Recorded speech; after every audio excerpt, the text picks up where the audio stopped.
Hello guys, this is Dr. Kham. The topic for today is how to avoid social media stress. I don't think you need it because I don't think you are stressed by social media, right?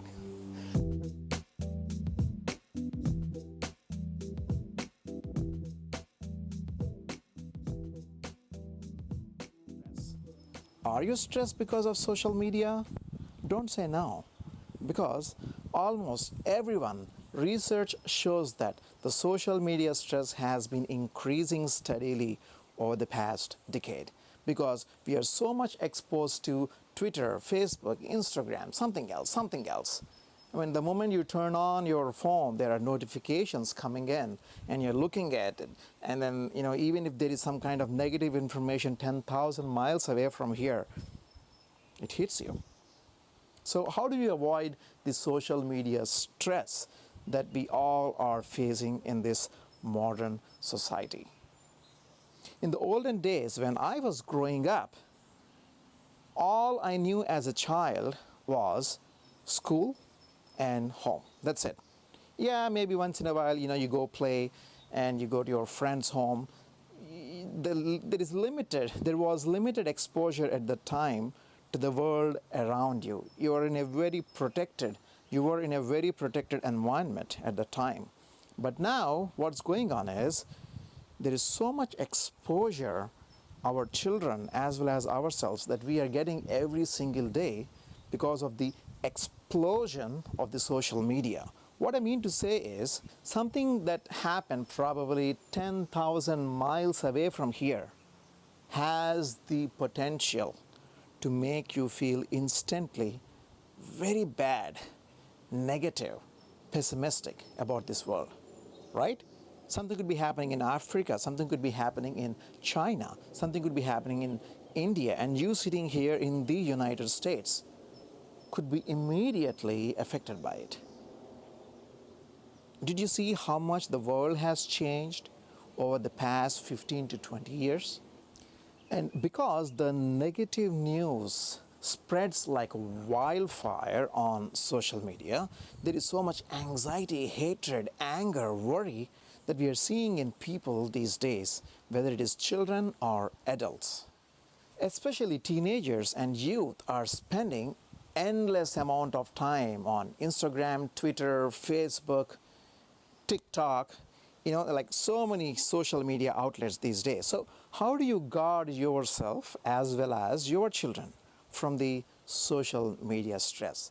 Number one, maintain social media ration. So what I mean by that is take probably 30 minutes in the morning and 30 minutes in the evening. Well, if you really need like an hour in the morning and an hour in the evening, that is fine too. But ration the amount of time that you spend on social media platforms. Of course, there is no limit to the amount of time that you could spend on social media. I mean, that's the reason people are like spending hours and hours and hours looking at their phones, forgetting the world around them. There is so much negative news out there, and there is so much sometimes people feel like judged on social media, whether, oh, this person has liked me or not, this person has commented on my post or not, what if I say this and what if I actually don't say anything? I mean, there is so much thinking going on around this social media world, and that is stressing out people. And the only way to guard yourself from the social media stress is cut down the amount of time that you spend on it. You know what I have been doing lately? If I have to do an important task, I usually turn off the notifications from Facebook, Twitter, Instagram, and then actually not just turning off the notification. Instead of keeping the phone like this, I would actually turn down the phone like that so that I just can't even see if there is some kind of message coming through. That way I remain totally focused on what I am doing. Otherwise, it is so distracting. Number two, allot specific times when you visit social media. What I mean by that is, even though you may have 30 minutes in the morning, 30 minutes in the evening, sometimes you may feel like, I need extra time on social media. Allot specific times in between, maybe like at lunchtime, maybe for 15 to 20 minutes, or maybe just right after work, 15 to 20 minutes, something like that, and let your friends know, hey, I'm going to be on Twitter, I'm going to be on Instagram or Facebook around this time, apart from my morning half an hour and evening half an hour. So that way, you're still communicating with them, you're maintaining a discipline, you're cutting down the amount of time that you spend on social media, and you still are connected with your social media friends. Number 3, avoid being pulled into negative news cycles. I mean, there is no dearth of negative news these days, right? You turn on TV and there is constantly something negative that is sensational. And you go on social media, Facebook, Twitter, Instagram, you have so many pessimistic posts. So my recommendation is avoid all that negativity, because the more your mind focuses on negative information, the more it generates negative emotions. Whatever thoughts that you are thinking, watching that information, absorbing that negative information is going to affect you very negatively. Shed yourself away from those negative, pessimistic, inflammatory posts and pages. Instead, what you could do is, which is my 4th recommendation, find positive and uplifting posts on social media, advocate for them.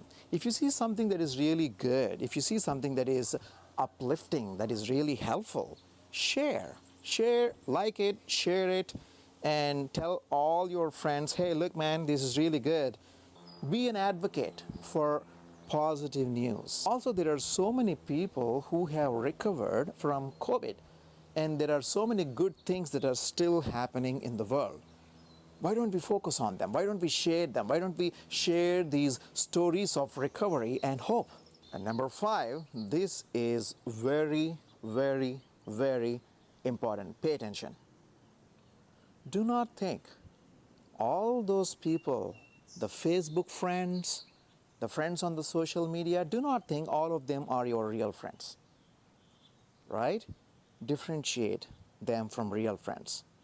The word friend is taken so lightly these days, especially on social media. Maintain caution that they may not be your real friends. This is just someone somewhere, liking things and saying things, but that doesn't necessarily mean that they are going to care for you when you are in trouble. A friend in need is a friend indeed. Remember that. Do not let your emotions be influenced by your Facebook friends. And number 6, do not compare yourself to other people on social media. Just because someone posted a happy face and everything is great, bright sunny day, that doesn't mean that their life is so beautiful. People, just project a positive emotion on social media so that other people, think good about them. And there is no reason for you to compare with them. If something bad is going on in your life and you're struggling with, and don't think that, oh, that guy is happy on social media, that guy is happy. Don't think that guy is happy on Facebook. Those have such nice pictures on Instagram. Why can't I be like that? No, don't do that, okay? You're asking for trouble when you compare yourself with other people, especially on social media. You don't know what's going on in their life. They don't know what's going on in your life. And that brings us to my final and most important recommendation, which is build deep and enriching relationships. There is a whole world out there beyond the social media. I want you to acknowledge it. Have real connections with people, whether it is parent, whether it is your brother, sister, whether it is, someone that you know at school, at college, wherever it is, your neighbor. Know them. Try to build good connection, human connection. This is very, very important.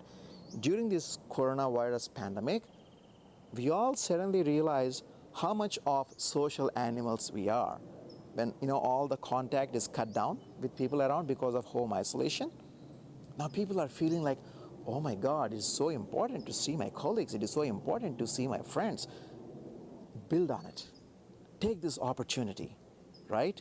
You had a 2 months of social media craziness because of home isolation. Now it is time to take a step forward and build deep and enriching real human relationships. And when you do that, your social media dependence automatically comes down. I know that I'm asking you to do a lot with regards to this social media stress, but I know all those recommendations really help. Those people who follow them, they are like so happy. And I want you to be happy. So I want you to watch this video on how to avoid social media stress at least 3 times, if possible, 5 times. Remember them, jot these points down, make a new schedule and have the discipline to follow through what you decided to. And you're going to have such a great life ahead. Thank you.